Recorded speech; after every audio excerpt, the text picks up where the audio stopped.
bit of a weirdo or something. I thought. I Yeah, don't really yeah. know. I picked a weirdo. Is that what you're saying? Hello and welcome back to Just Another Football Podcast. Back again. Ali, how are you doing on this Sunday evening? We're recording a day after. Has it sunk in yet? Yeah, it has sunk in. But yesterday overall was cursed. Like, I watched the Champions League final, right? We lose all the trouble stuff, and the kickoff's delayed, and just the mood is just terrible. And then I stream right on Twitch, Tacticality on Twitch. Feel free to follow. But I had to kill a flying cockroach, Harry. I just found a cockroach in my room, the size of a palm of my hand, just flying around. Oh, I've had to kill it live on stream. It's a cursed day. Did you have to kill it, Ali? Yes. Oh, yeah. You had to kill it. Oh yeah, I had to kill it. I had to drown it in Raid. This is not an advertisement, but I've had to drown it in Raid. The bottle's right next to me, right here. Yeah. Oh God, it was good And that brings us on to the sponsor of this episode, Raid. Not the first Raid that would have sponsored me. No. I've been sponsored by the very Shadow smoothly Legends. done that. Very smoothly done there, Ali. I like that. This is not an ad, by the way. For legal reasons, this is we are not an ad. No, we should mention that.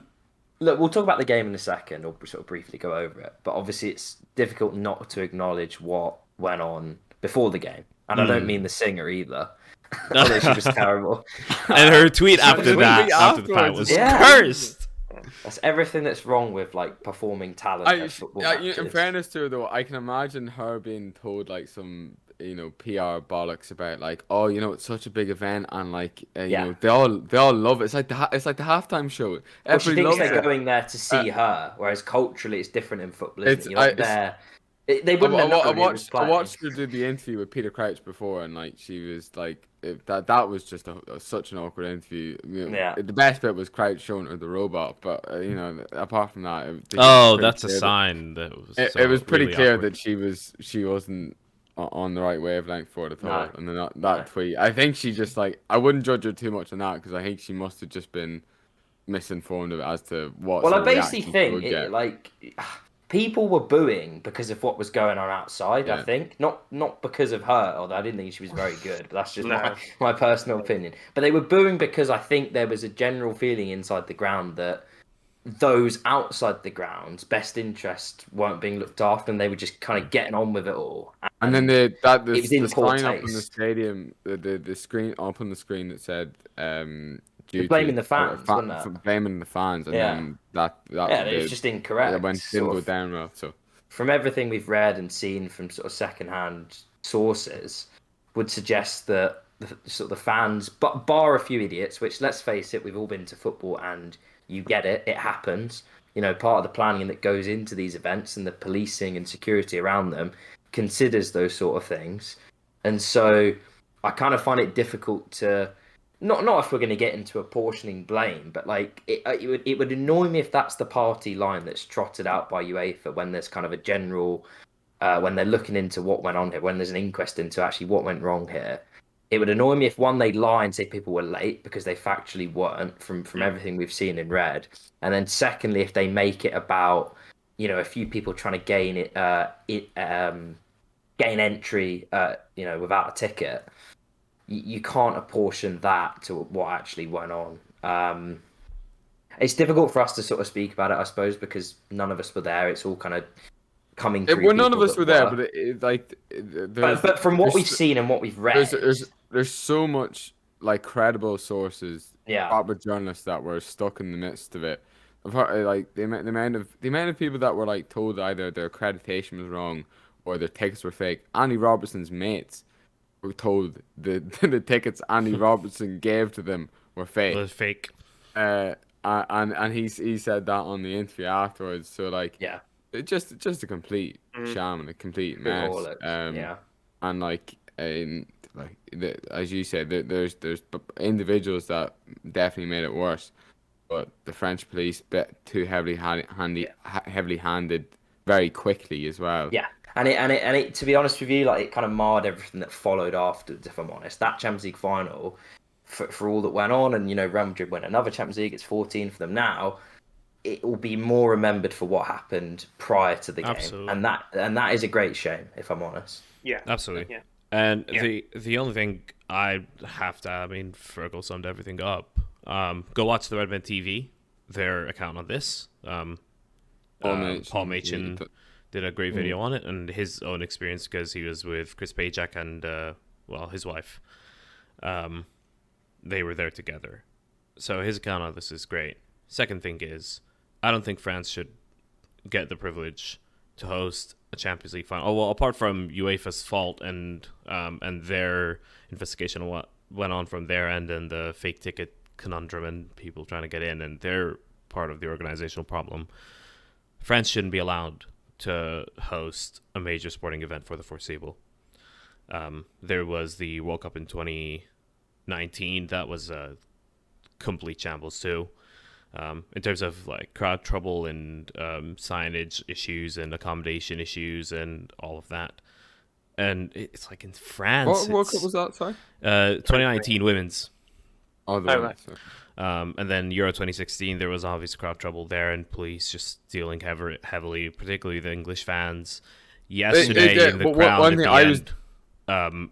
Sorry, Fergal, because this is important. Yesterday, in the last 10 minutes, all of the police in the stadium going towards the Liverpool end and just stewards in the Real Madrid end. And it just feels like, and most of the entrance issues were Liverpool fans. We saw before the game how empty the Liverpool end was, and when the game was getting delayed, how empty the Liverpool end was, how little problem there was in the Real Madrid end, although they had their issues too. But it feels like bias against English fans. I can't see it any other way based on everything we've seen on Twitter. And I think France shouldn't get the privilege to host another major sporting event like this, or World Cups or Euros or anything like that, unless the Minister of Interior resigns. Fergal, I don't know if you're going to give your own experience from it all, but you were there in 2016, right? It's just like there was trouble with England fans in 2016. It was trouble there. To me, there's definitely, unfortunately, there is that group of, and it's a big enough group of bad England fans that go out. That is. I mean, look at the Euros in the summer, for example. If we're being honest, that's a common trend. But this it's not isn't Liverpool fans' fault, but it's done us no favours reputationally, and I think the that's a big Liverpool problem. fans are famously they're Scouse, not English, so they're not big on supporting the England fans. You won't get an awful lot of season ticket holders for Liverpool going to support England. It's quite a common thing. But what I was going to say, I was there in 2016. I went to the fan park to watch France versus Ireland in the Eiffel around the Eiffel Tower. Now, and it was really really good, all that, and a lot of French police. But the one thing to keep in mind with that, it was a really high terrorist threat at the time. It was in and around the Paris attacks and the Manchester. I remember that was a serious concern about us when we were going there, and you were very relieved once you got into a crowd that was past the load of security. There was like a genuine sort of like less tension around it once you got through it. And all my experience at that stadium last night, there was no issue getting in and out. So I think like it's harsh. For me, it's French police clearly have they're heavily handed very quickly, and that's something they need to sort out. Especially when the eyes of the world are on them, but that's the way they treat their own protesters and stuff like that. Like anytime there's a protest, it always seems to kick off in France. Famous for anything, any striking or anything like that. And then so it seems to be just a French police thing that they need. I think they need to sort out. And then but if the organization is all there, then there shouldn't be any need for the police, or there should be a lot less need for them to have to control a whole big crowd, because everyone should be calm, and that all comes from the organization, the flow of traffic, better preventative measures, which they had in 2016, which is why it makes no sense as to why last night it wasn't the case. Like previously, it had run really smoothly, but there is a prejudice against England teams and England fans, and it comes from the England national team, which in some respects I think is fair enough. I hope that changes for your sake. I think with the positive atmosphere around this team, I think that has kind of changed. But the clubs have the same stigma from way back, and it's genuinely not the case anymore. Especially Liverpool fans that were, I would listen to a radio interview with Conor Moore, who's an Irish impressionist. Again, he's down on the ground, and it was on Off the Ball, and he was saying how he was in the crowd, and whenever there was one Liverpool fan that was sick of it and got really angry and started to climb gates or something or whatever, the other Liverpool fans went, "Cop yourself on." They would tell them off, like, we need to stay calm, because they know you can't let this get out of hand, because there could be a crushing, which Liverpool fans know all too well. So like it was like a real, from what I've heard, there was like they were trying to keep as calm as they could, and they even see videos of Liverpool fans getting sprayed in the face, not react, just move on, and calm. So like it's look, there's loads out there of what's happened, loads of exactly, reports. And that's the good thing, I think, is we're at least in an era now where this sort of stuff can be documented. You know, there is evidence of what went on outside there, so you just got to hope that there's a proper inquest into all of it, and you don't see scenes like that again, because it's unacceptable. But it was previously fine before. They just need to do what they did before, and I think you'll avoid all this again. I don't know why it wasn't done. It doesn't make any sense. I think that's all we need to say on it for now. But what about the football? What about the football? Ali, what about the football? Where was this game lost for Liverpool? It was lost in Thibaut Courtois, I think. No, he had a ridiculous game. Put some respect on his name. That's what he was saying, wasn't he? Yeah, and I don't blame it at all. Like, you're a winner, you're the man of the match. You've had probably the game of your life, and you're just an extremely good keeper as it is, and you've won a Champions League for your team, very literally. I don't know if anybody's ever doubted that he was a very good keeper. I don't know either. Didn't he? It's weird. It's just because Chelsea fans thought he was a bit of a dick the way he moved on. Yeah, that's what I was going to say. Probably that. Kind of the way he left Chelsea, and he said this actually yesterday, kind of maybe feeds into how he's perceived in England as a goalkeeper, if you're sort of assessing him, and it shouldn't do, but it's reputational rather than, if you look at what he did at Chelsea, he was very good when they won the league in his first season, very good when they won the league in his third season, and then had a great World Cup and left. So I think as a keeper, he's always been top class. He's fucking huge as well. I mean, he just fills the goal. Like he's one of those keepers you sort of look at and think, fucking hell, he's quite intimidating. Like when he's on form like that, he doesn't look like he's getting beat, and also incredibly agile, and probably has the best reflexes in the world. Yeah, and comes off his line as well, claims crosses. Probably I've never doubted him. Any other keeper facing that Mane shot concedes it, or like the vast majority of all of the best goalkeepers in the world that we think of. If that's Alisson, it goes in. I think we're giving. I don't think he has that reach. We're giving as much as Courtois deserves man of the match, and he was fantastic. I think this Liverpool side need to look at themselves. They've not scored in a single final. They've not scored in a single final this year.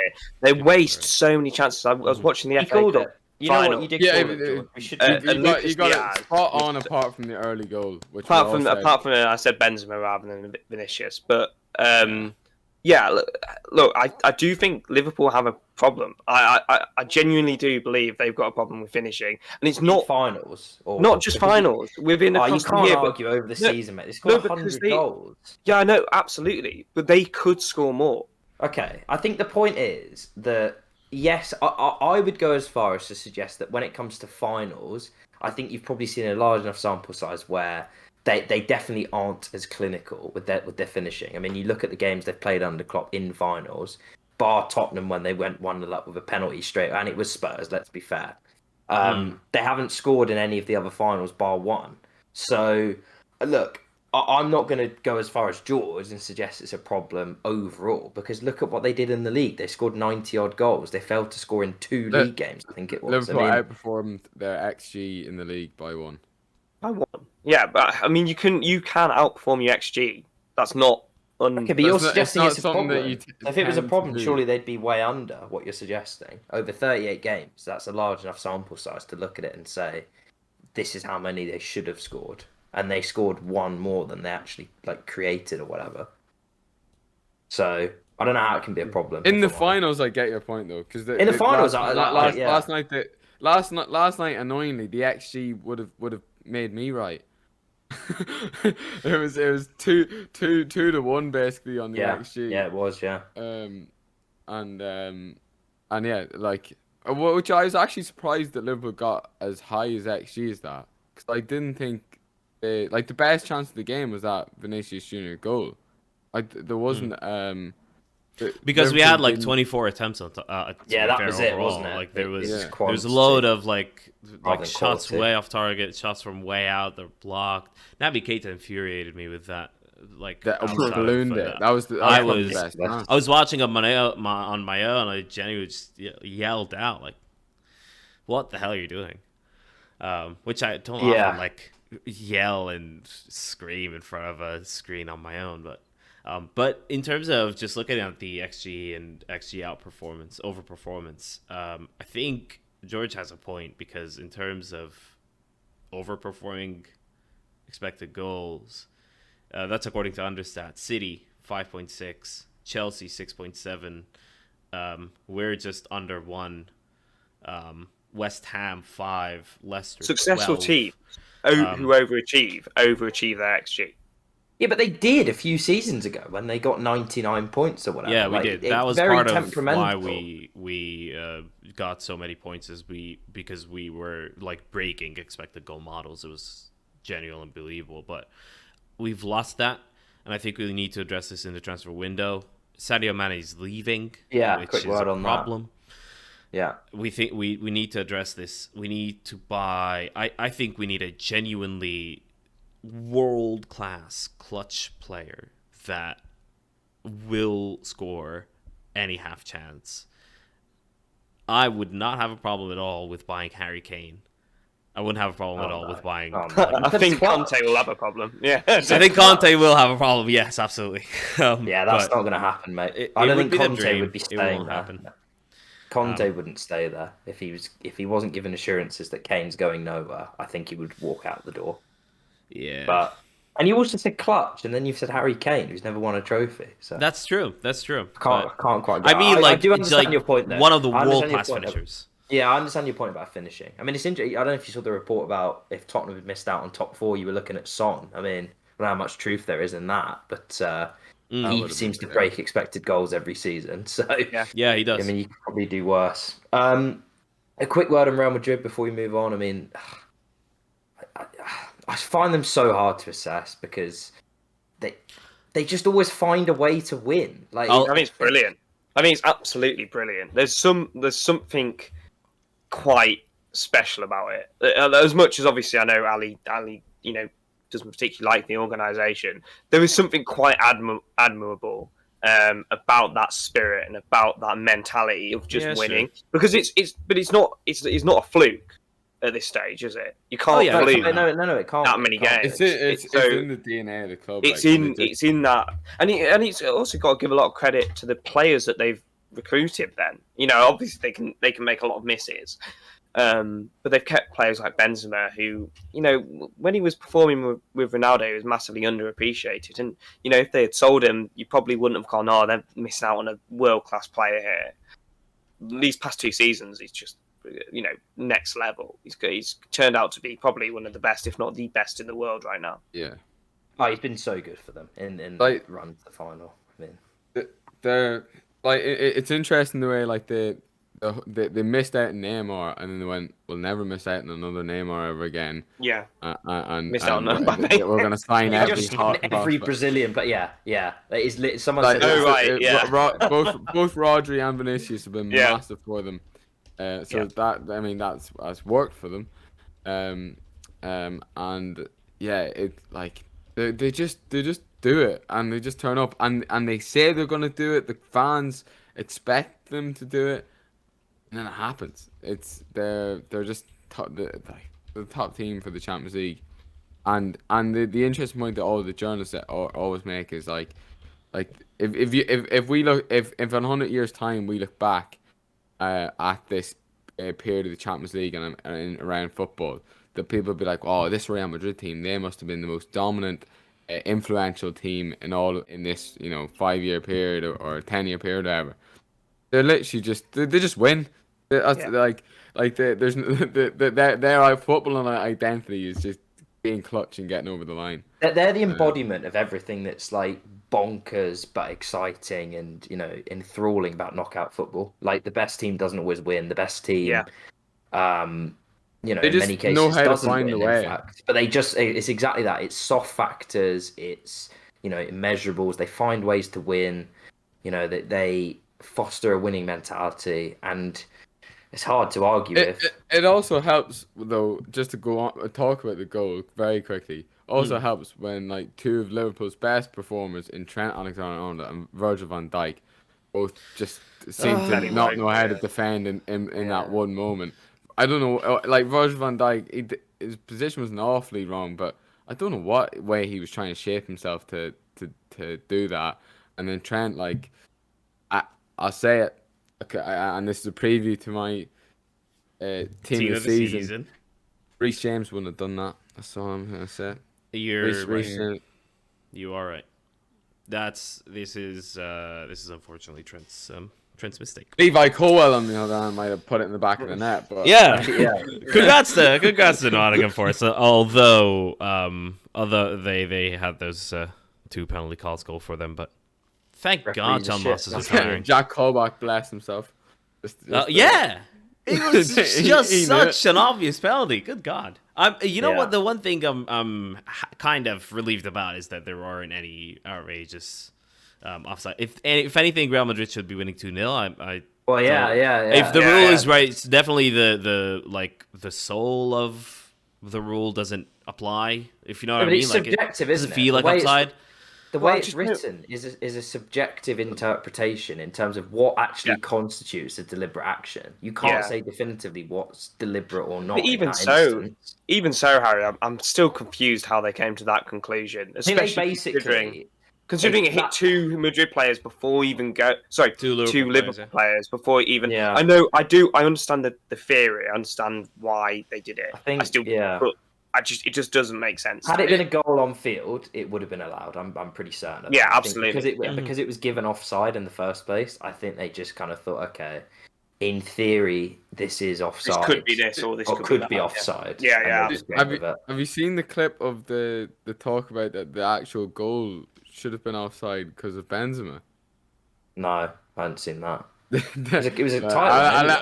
I'll leave it there. If you're a Liverpool fan that loves the conspiracy theory, go knock yourself out on that one. There you go. But, fill your boots. It like the ball passes Benzema's boot by, if it didn't touch it, there's an inch in it, and he was offside. So there you go. Enjoy that one. Whatever. I think Real Madrid deserved the win overall. Their defensive organization really, like, you can look at XG and think, oh, Liverpool should have won, but they've had 24 attempts. The XG to attempt ratio isn't that great. Courtois just pulled off 2 worldies, and their defensive organization in general was excellent. Really limited us, but yeah, it's fine. Two trophies. Just the double. Yeah, just the double. Just the double. How disappointing! It's been a remarkable season, I think. Yeah, it could be worse, more next season, hopefully. I think it shows as well, just to kind of like wrap this discussion up, how difficult it is to compete for all 4 trophies.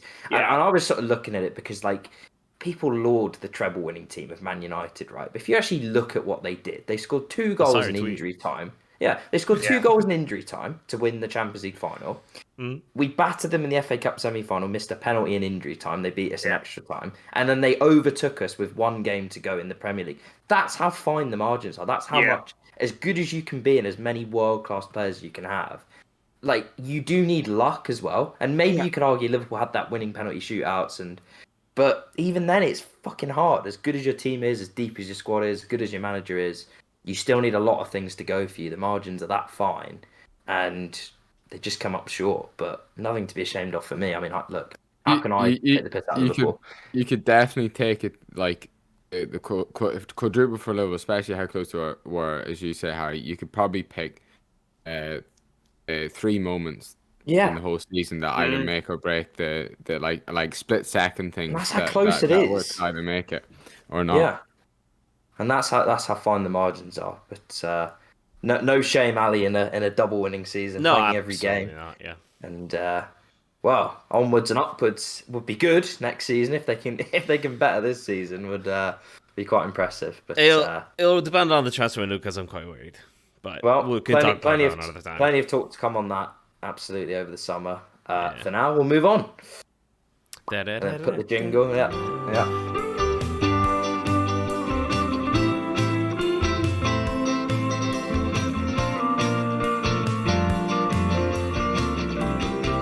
And moving on, we've got a new segment to the show. For the first time, we've got the Just Another Football Podcast Awards Ceremony. Hey! Oh, clap in the audience. Thank you very much. Thank you.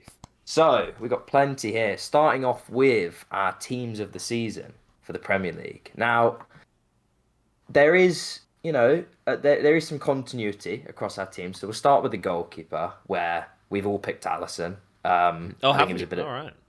It was a no-brainer, I think, to go with. It was him or Jose Sa, but Jose Sa is an honourable mention, I think. Yeah. Especially given it's his first season, and he's been very good. But Alisson, I can't recall a keeper being as good. I mean, I'm sure there is. If you went back to like 2000 or something, you could probably like put the data in and find a keeper performing at that level. But I struggle to like when you look at it, when you assess Liverpool, there's a lot that's made of the way they play, their high line, and the way they give up chances to the opposition, and it's sort of being a calculated risk. Like you can't do that without a keeper that's as good as he is one-on-one, as good as he is sweeping.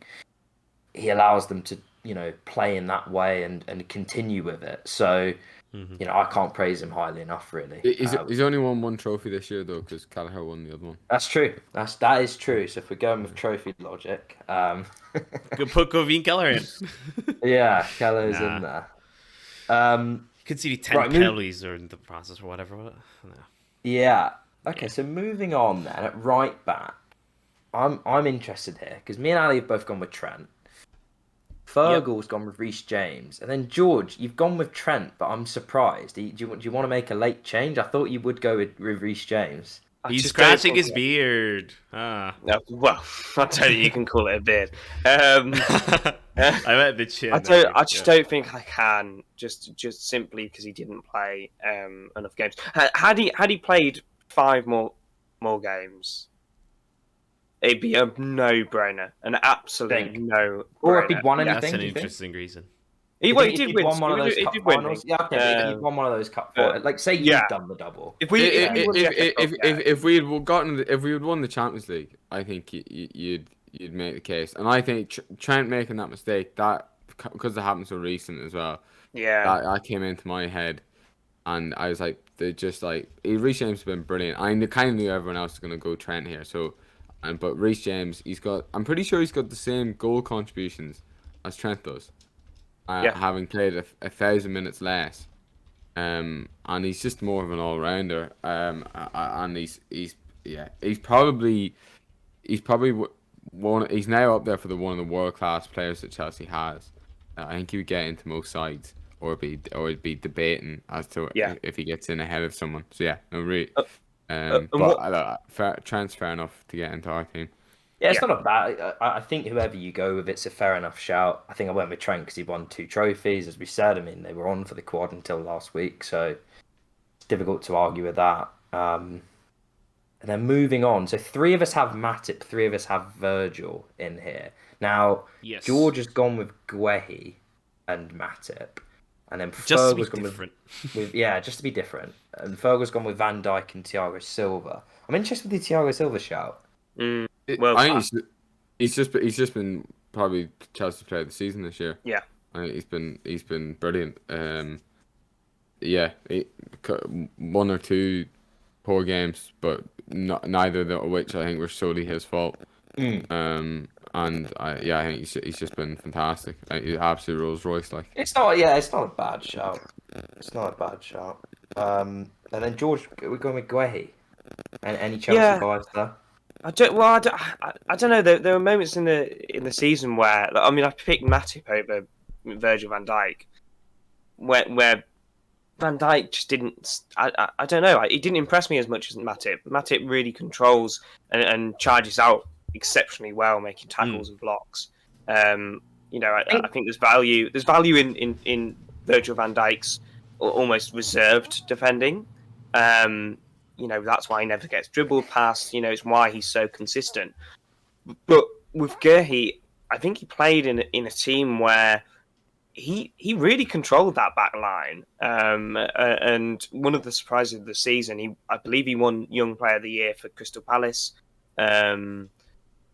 He's now captaining them a good bit as well. And I think he really impressed me with his ball. His distribution, his all-round play as well. He defended very, very well. That's why I tried to get away from the Man City Liverpool bias. Yeah, it's difficult in these 11s because of course the two best teams should have probably should have the individual. I was weighing up Rudiger or Thiago Silva, but Rudiger's pissing off, and Thiago Silva's staying. Couldn't get him in there after that. Yeah, fuck it.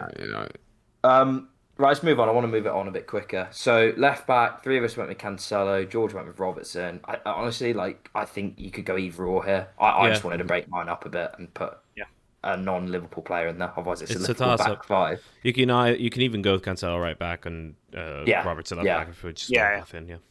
Yeah, I think Cancelo, it's similar to Trent in that, he plays on the left, but, he's very good going forwards. I think he's a bit suspect defensively. It's less of an issue when Walker plays, I think. Yeah. And he covers a bit more, but he's good. He does the job for them. And I think he's had a good season and they've won the league, so it's hard to argue with a Man City player being in the defence. So, yeah, I don't have that much to add on there, to be honest. No. And then in midfield, again, it's 3 from 4. So we've all got Bernardo Silva and we've all got De Bruyne, which I think were just no-brainers, especially De Bruyne, obviously got Premier League Player of the Season. I nearly put Mount in, and I didn't, but I was gonna put him in ahead of Kevin De Bruyne, just because Kevin De Bruyne didn't play the first half season. Then I looked at the numbers, and I'm like, 15 goals, I can't leave this. And the importance of some of the goals as well. In De Bruyne, some of the games he scored in, in Europe as well. And the assist on the last day of the season as well.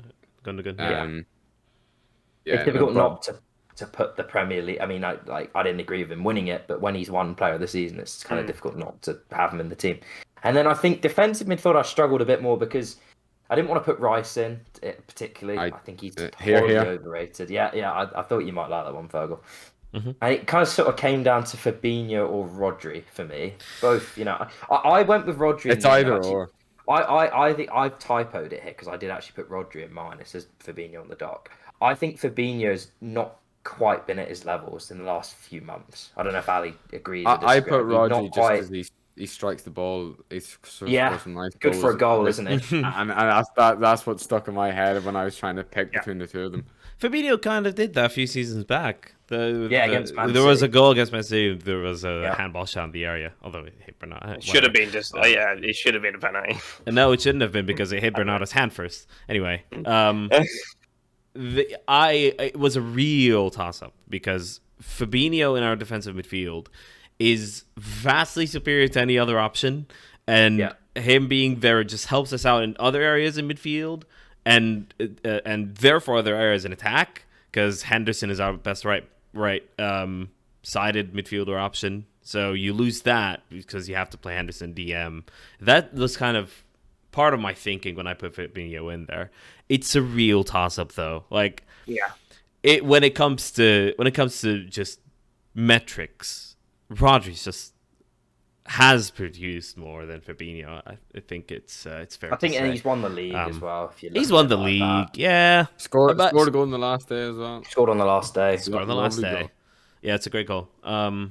So I wouldn't have a problem with either. I think Fabinho, just because of his absolute importance to the Liverpool midfield. Yeah, it's relative, isn't it? You can say the same about Rodri as well, because if you don't have him there, it's Fernandinho, and Fernandinho's definitely lost his legs. Like, yeah, he's not what he was. I'm just gonna keep Fabinho.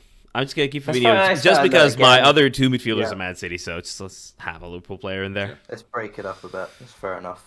And then moving on up front, I think the right and left wingers were pretty obvious choices. George has gone a bit funky with his, which we'll come to in a second. But Salah and Son, I think, no-brainers again. Can I say something about this? Because go for it. They obviously are tied for most goals and got the Golden Boot shared. I think the Golden Boot should go to Son, because all of his goals are non-penalty goals. I think the Golden Boot, when you're deciding, when there's a tiebreaker on the Golden Boot, it should be by non-penalty goals. If you've scored more, it's really tough. But the other metric you could use is goals per minute as well. Maybe goals per minute. Maybe goals per minute would be a good goals per yeah. Or it's like goals per 90, let's say. And goals per 90. Yeah, they got loads, don't they? But I think one of those. On a non-penalty goal basis, I think Son should have won it. But Salah's top goal scorer and top assist maker, so he's you know what? If you could combine their seasons, like Salah's first half, Son's second half, you'd have a fucking hell of a performance from someone there. Yeah. Can we get Son as a Salah replacement? A Mane replacement. Well, I told you, that's what I said. I mean, that's what the Spurs journalist was reporting earlier. So what could have been if we'd just beaten them to 4th for the eye? Sorry. Can we just get him anyway?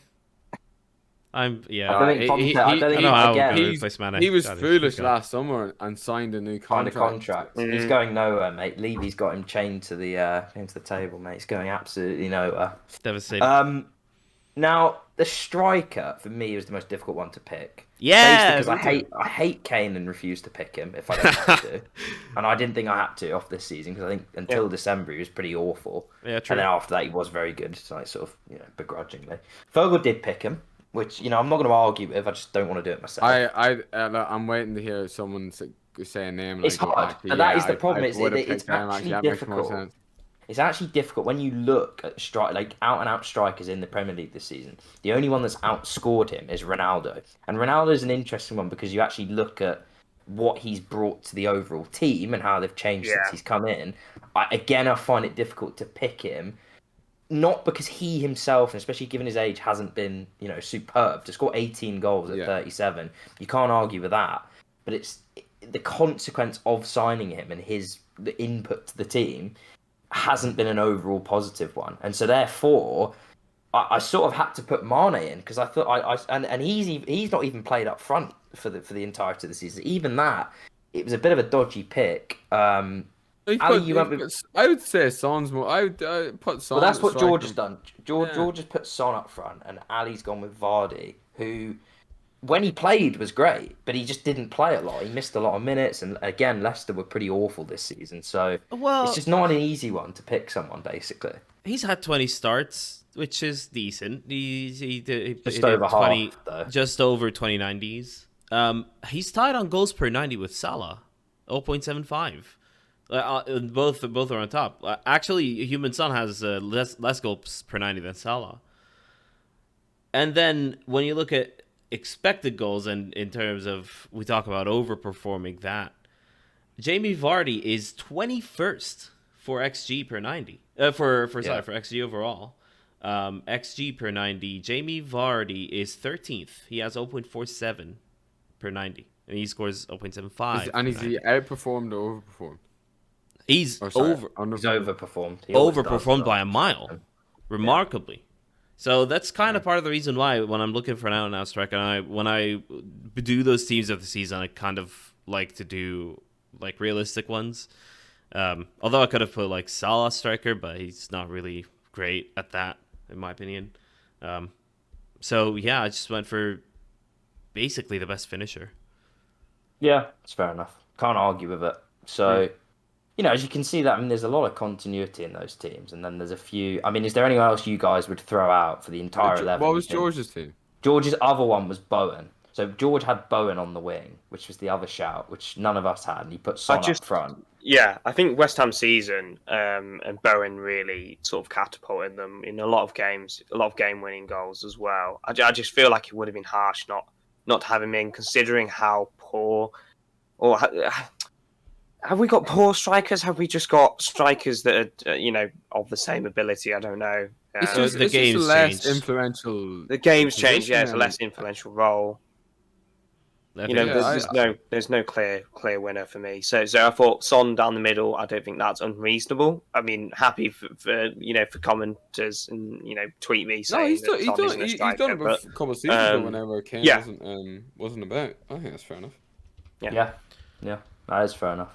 I think Kane's a good example of like why how the role of a striker isn't about goal scoring. Like, you've a player that is as good at goal scoring as Kane is, but yet majority of the time he'll drop deep and look to play passes in behind, and that's where the game's gone. Not that the game is gone. That's the game's gone. That's went. The general direction of the game, not the fact that it's disappeared from the face of the earth.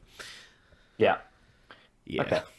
So moving on then, lads, sort of picking on from that. I want to know your player of the season in a very quick summary and why. So I'll start with you, Ali. I've just gone with highest goal scorer and highest assist maker, Mo Salah. Who'd have guessed?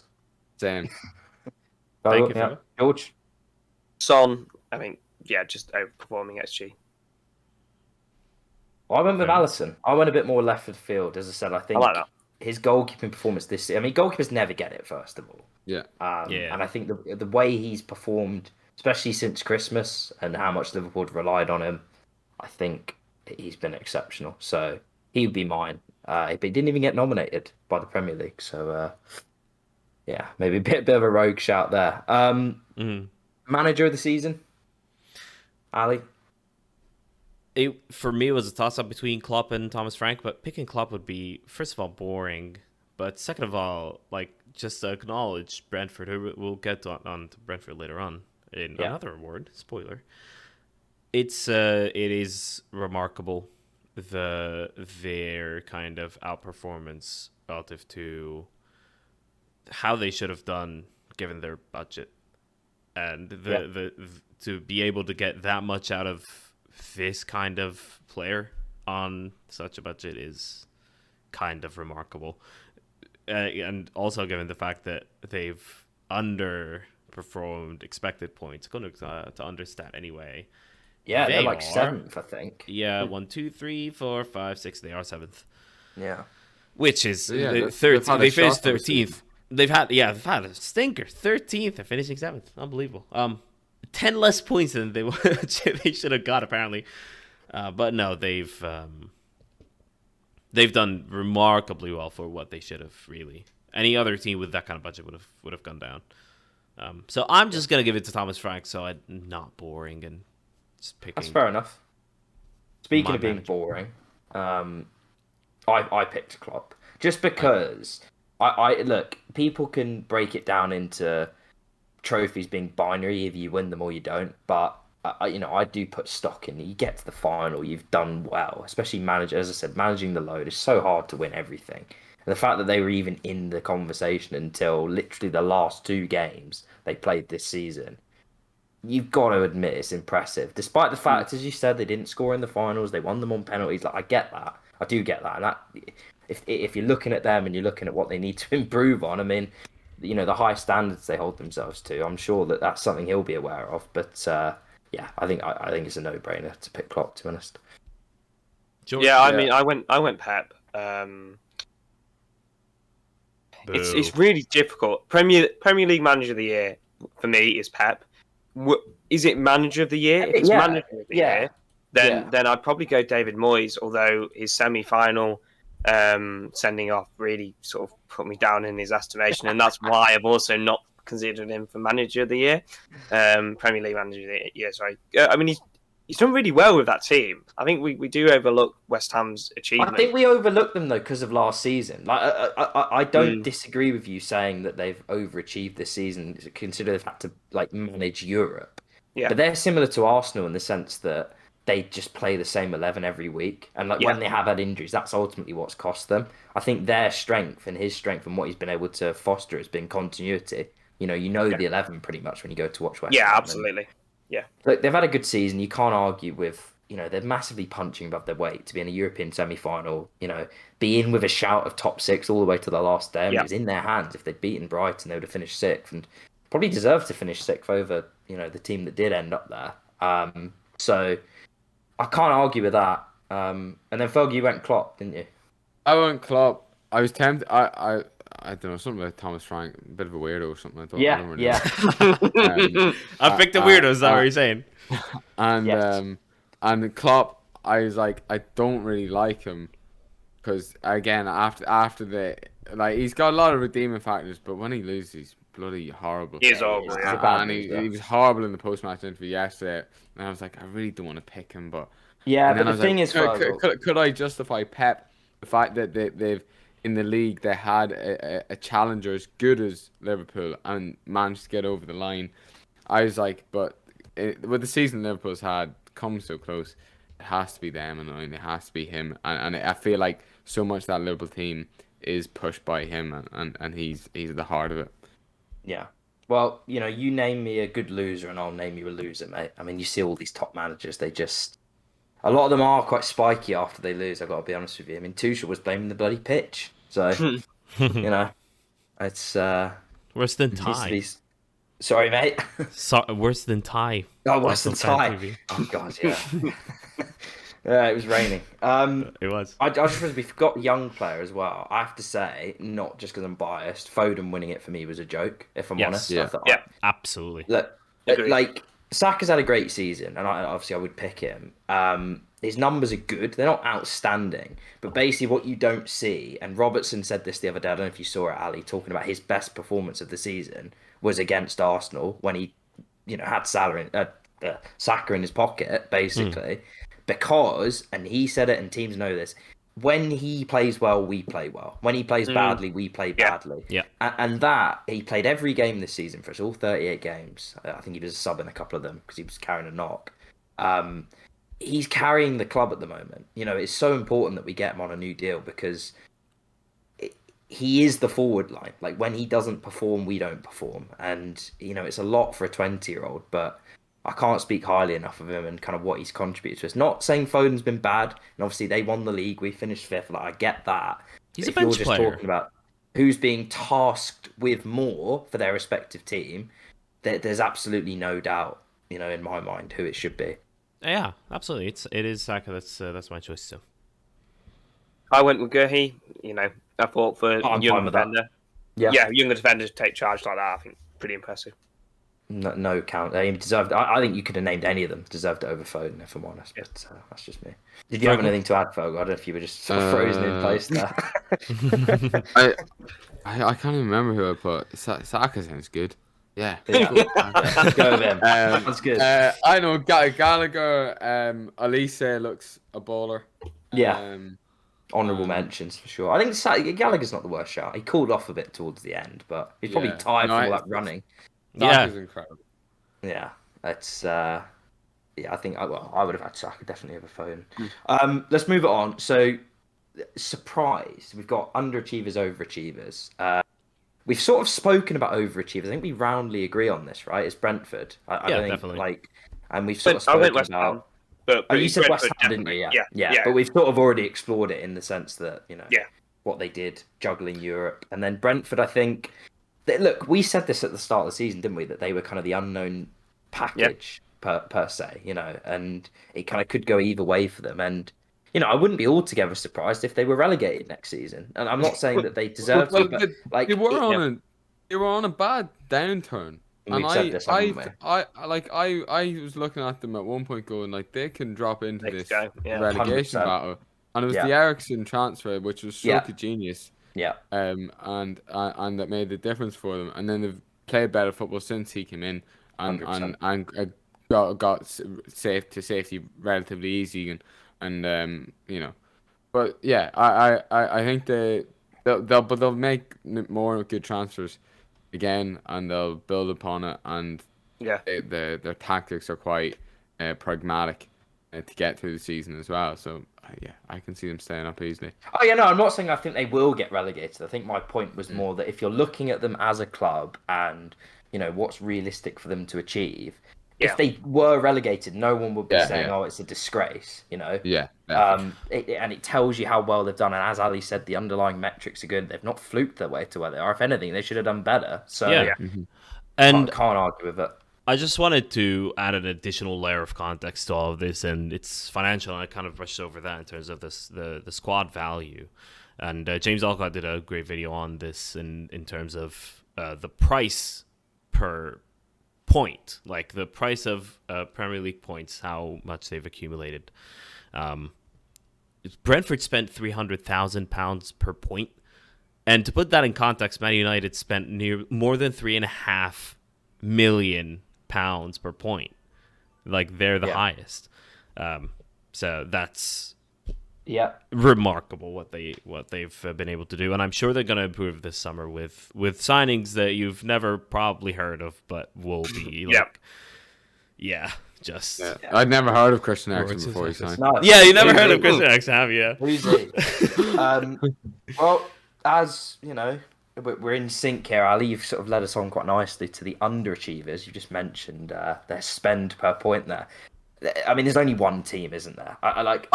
There's only one, Man United. Yeah, I was going to say you could actually throw Everton in there, but I still think it's got to be Man United, doesn't it? Really?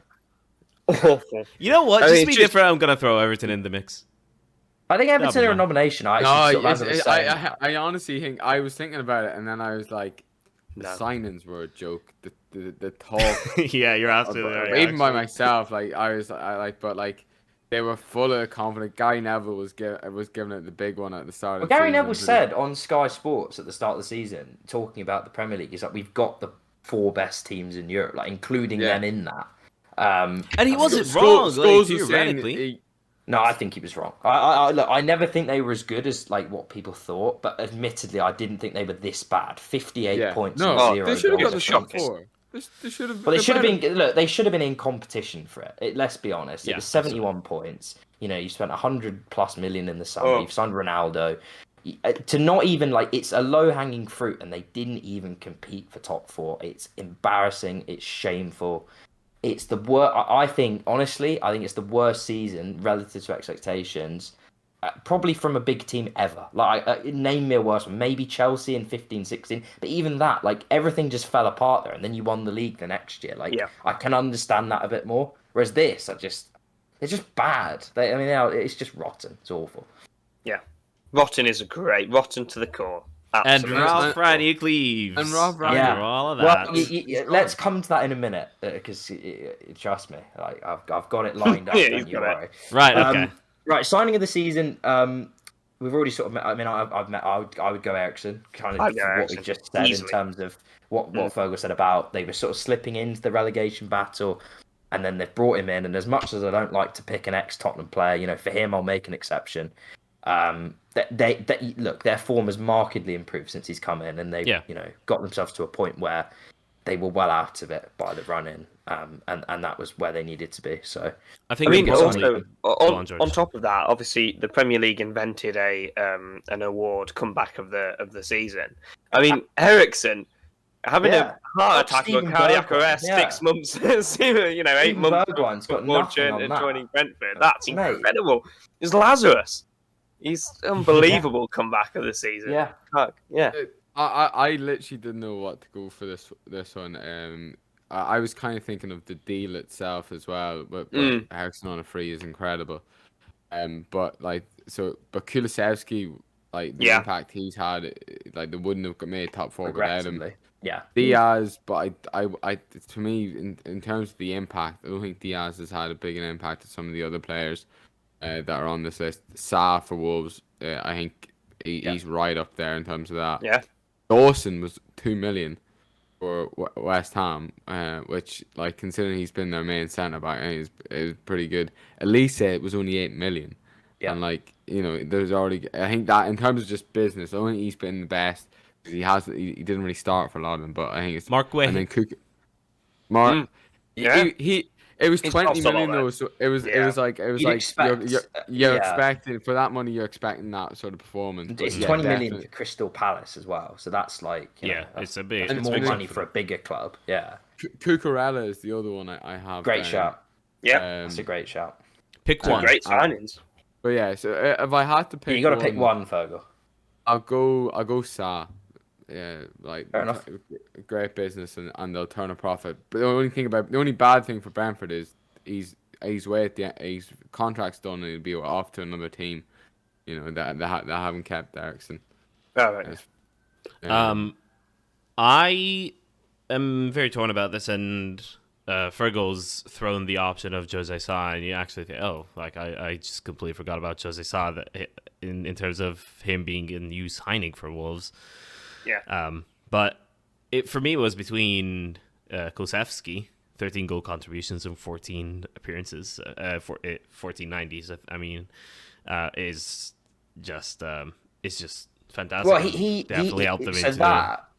Go on. That was better than anything Lucas Moura had contributed over an entire season. Like any season at Spurs, apparently. Yeah. So, like, if you look at, as Fergal said, they wouldn't have made top 4 without him, and it pains me to say it, but Absolutely. It's so painfully obvious that he came in, they've got better, and they've made top 4. So he is a good shout. I think that's the reason why I'm gonna pick him. Jose Sa has by far the most goals prevented. And you kind of wonder without him where Wolves would be, but I don't think they would have necessarily gone down. The fact he's been talked about for goalkeeper of the season, and he was a cheap signing. I think that's why I'm going to go for him. Yeah, but I'll go Kulusevski. Although Diaz gave us a great deal of instant depth that we didn't know we had. It's like a shot in the arm. I mean, he's been great, but like as Fergal said, you're already a great team. So it's like the actual marginal gains because you've added him aren't as big as like Tottenham, for example, weren't a good team, and then they've added Kulusevski, and they probably are a good team now. You know, the other thing that I think in terms of deals, a good January deal is worth more than a good summer deal. Like to get good business done in January and an impact out of them as well, and to have an impact straight away like that. That's like both the Ericsson and Kulusevski signing.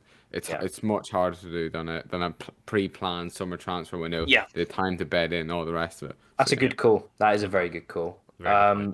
Worst signing. I'm gonna wait till last on this one. George, are you gonna do it? It pains me. It pains me so. He was trying to argue his way out of this. He was trying to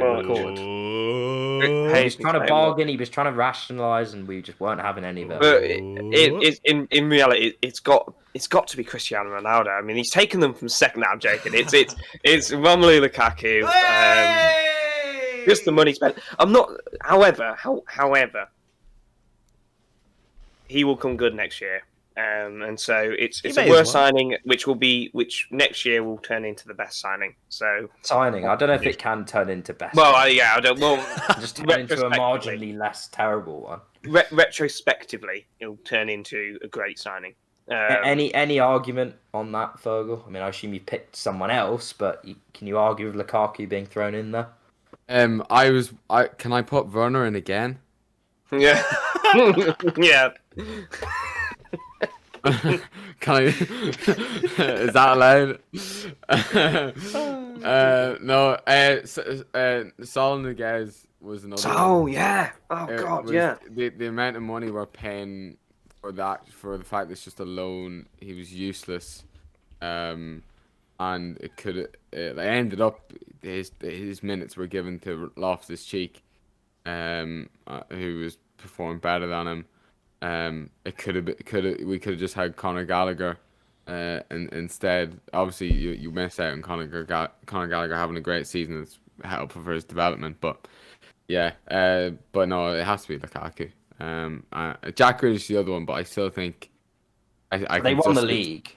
They won the league, and it's not a big. It didn't impact them having that, and the money is just kind of irrelevant when it comes to Man City, because. Yeah, it doesn't matter if they make a bad £100 million signing. They've still got. He's also younger, a lot younger. He's younger, and I still think with the way Man City transition their players into the team. I think he'll end up being like a Bernardo Silva. There's history as well with players like Bernardo's the one I always go to. Took a year to settle, and as much as like they did pay 100 million for Grealish, if the same thing happens with him and they're still winning titles, like I think they'll take that 100 million to Man City isn't 100 million. It might. In fairness, like Lukaku has had a better season than Jack Grealish. Yeah, but it's all like.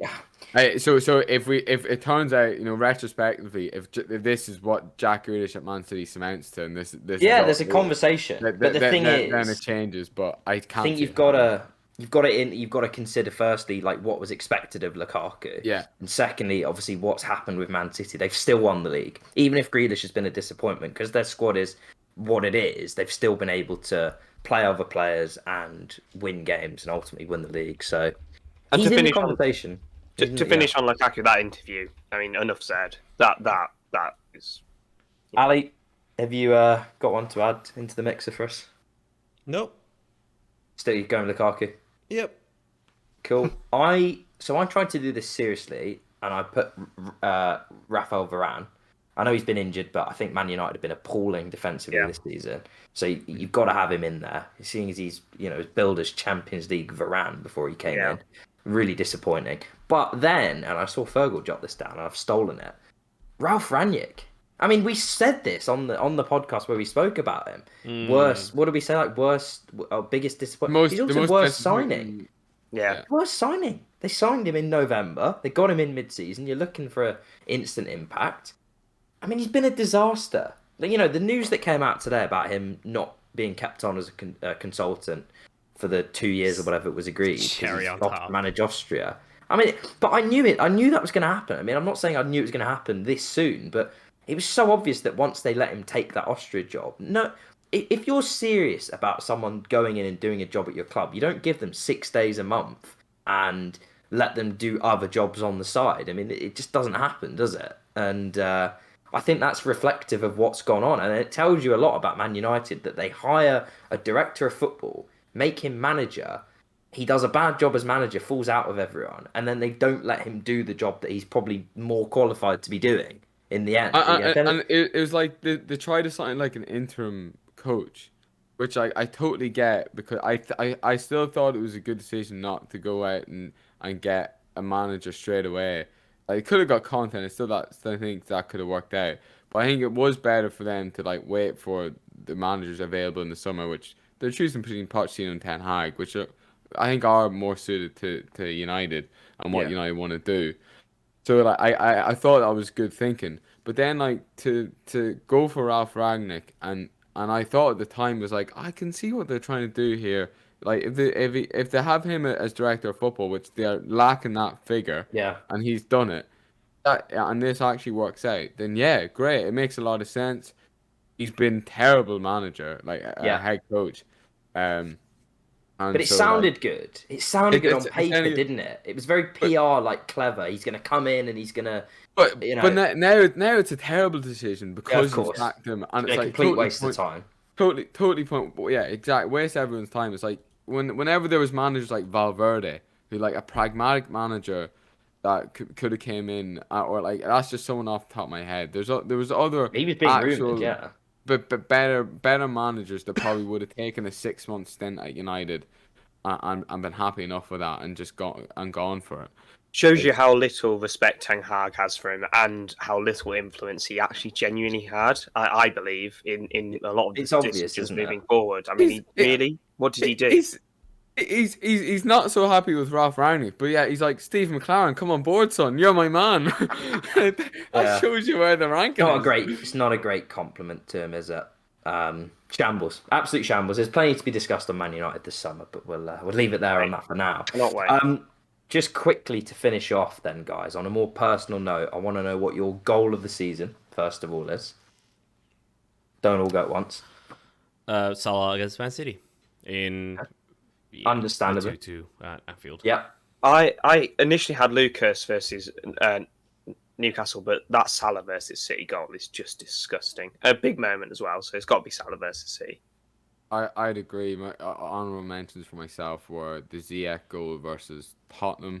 and the Kovacic goal versus Liverpool. Yeah, but again, unbelievable skill from Salah. Against the team they're going for against the title on the big stage to step up like that.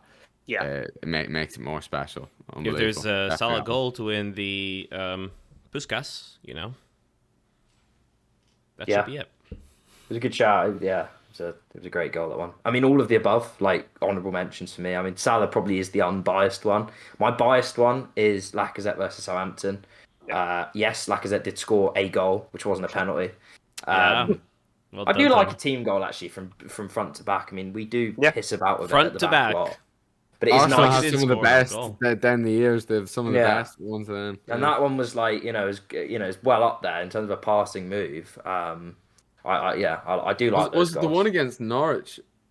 The one that had all the mad flicks. Bullshit, where they were just flicking it in and around the box. And it was just, That was a joke. One of my favourite Arsenal team goals as well was against Leicester in 18-19, was it? Oh, yeah. The Ozil to Aubameyang, yeah. Yeah. He flicked it up. That was... Yeah, that was good. I love when a team goal and someone does like a dummy run and lets it go through their leg. That was what it was. That was the one. That just like just sign off goal of the season right there if someone scores a goal like that. Yeah, incredible. Yeah. No, they are very satisfying, those. But that's my shout. And then finally, best moment of the season for you. Again, it can be a more personal note. I know mine are. I'm gonna go last on this. I'll let you all go. Okay, you can go last. I'll go first. Go for it. For me, big going to the Ireland game. Getting a draw against Portugal, should have won it. But dodgy refs and all that. And it was it was quite emotional for me. I don't really I think it was coming out of COVID, and then there's some family stuff as well. And like just being at that game was really, really good. Then what else was there? I have the Ericsson and Brandon Williams moment where Brandon Williams goes to nearly goes to thumb fight Ericsson and then realize who it is and hugs him. I thought that was lovely. And then in terms of Chelsea this year, I actually just remembered I was at the Super Cup with Chelsea. That was a good moment for myself. But in terms of games, I think the best moment, and it all went downhill after that, was the beating Juve 4-0. There was a load of Cobham players on the pitch, and Loftus-Cheek and Hudson-Odoi had great games, looked really good, and as well as Reece James, and it all just went downhill after that. So season peaked there probably, didn't it? For Chelsea? Yeah, they were top of the league at the time as well. And... I think that was the game Chilwell got injured in. Yeah, it was. Yeah. So that was the killer for us. George? Yeah, not a great season for Chelsea. So I'm going to go... Just became world champions. Yeah, Chelsea You're beating right. Arsenal early on in the season was probably my best moment. Lukaku scoring, obviously, specifically, was quite magical. Reece James, I loved Reece. I have always really rated Reece James, so him playing well in that game was quite nice. So I'll go with that. Well, you say that your season peaked there. We got more points than you for the rest of the season after that, because you finished 5 above us and you were 6 above after that. So couldn't have predicted that one, to be fair. But it was probably the peak of Lukaku's Chelsea career. That one, all downhill since then. So far, yeah. So far, and he'll leave in the summer. 2 for me. 1 was the Wolves game. I think you get that one game a season where there's like late drama, and then it was kind of at a moment where it felt like we were going to get top 4. Like that was the moment, and we did go on a good run after that, to be fair. But obviously didn't end up, getting top 4. But at the moment, it was fucking glorious. I was about 10 rows forwards, hugging everyone near me at the ground. And then the other one was beating Spurs. Obviously, it's great to beat fucking Spurs, and we absolutely tonked them. But also because it was my birthday, and I was like, if we lose to Spurs on my birthday, it will forever be stained by losing a game to Spurs. I'll never look at that day the same. Yeah. And so I think it was more relief than anything to just absolutely tonk them, and obviously the memories are now very positive. So That was a nice one, I've got to say. I do remember the episode after that and the thumbnail that had our old logo and your face in there with a birthday hat on. Yeah. It was a nice present, mate. It was a nice present. Can't complain. It's always nice to beat Spurs, and the logo, of course. Yeah. My favorite moment was, and Liverpool season was glorious all along. Won the FA Cup, and on this podcast I berated. Is the sound of the horns coming through on the mic? Just a little bit. Yeah, no. Just a little bit, it's calmed down now.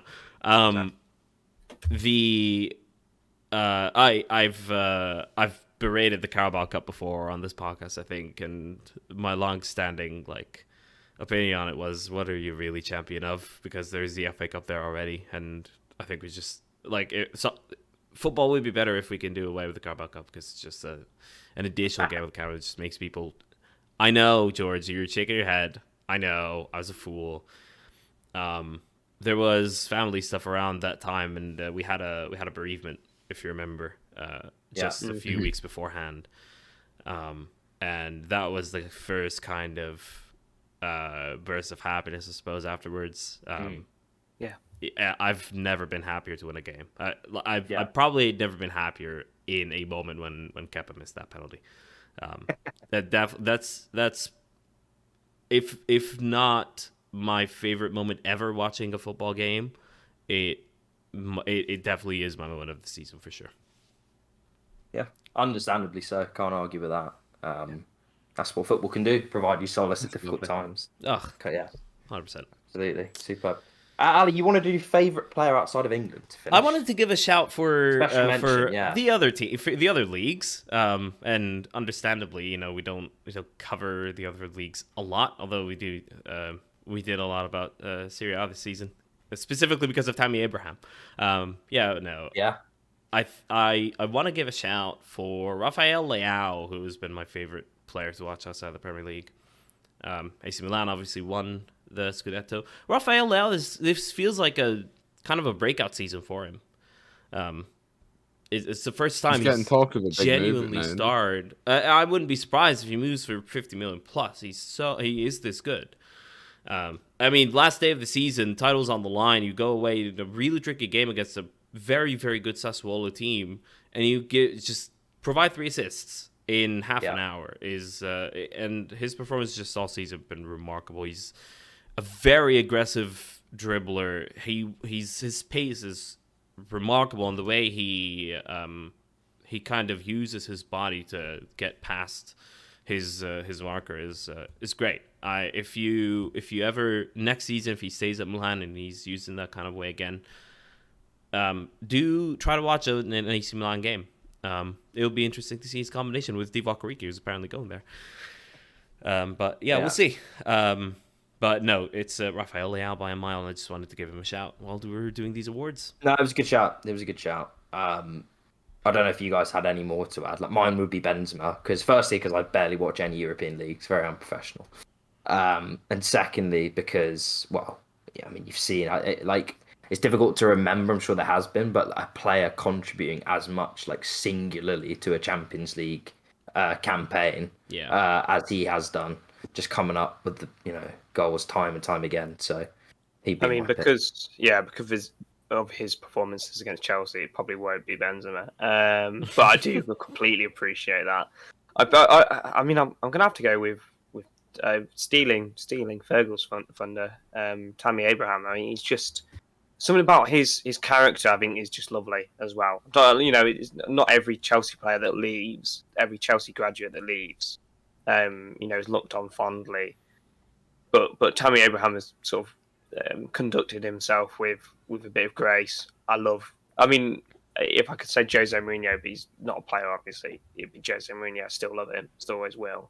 So those two pairing up was just magical. Yeah, good shout. Fergal, anyone to add? Yeah, Tammy, but then that's the obvious shout. That's the obvious one, and then CR7, Callum Robinson, helped us get the win against the tricky Luxembourg. When we absolutely when we pumped the little slugs. And hey, respect the slugs, okay? Yeah, snails then. Yes. And yeah, him and Chidozie Ogbene. I can't remember. Yeah, I think did Rotherham get promoted this year? Pretty sure they did. League One. I think they have, yeah. But Yeah, automatic. Yeah, they did. yeah, so he'll be in the championship. He's one to look out for. And I don't really know how Callum Robson's season actually went, but he's been bloody brilliant for Ireland. That's all that matters, mate. That's all that matters. And yeah, so we I'm going to the Scotland game, in a couple of weeks' time now. So I'm really looking forward to that. It should be good. But yeah, I don't really watch too much foreign football either, so just the England game really.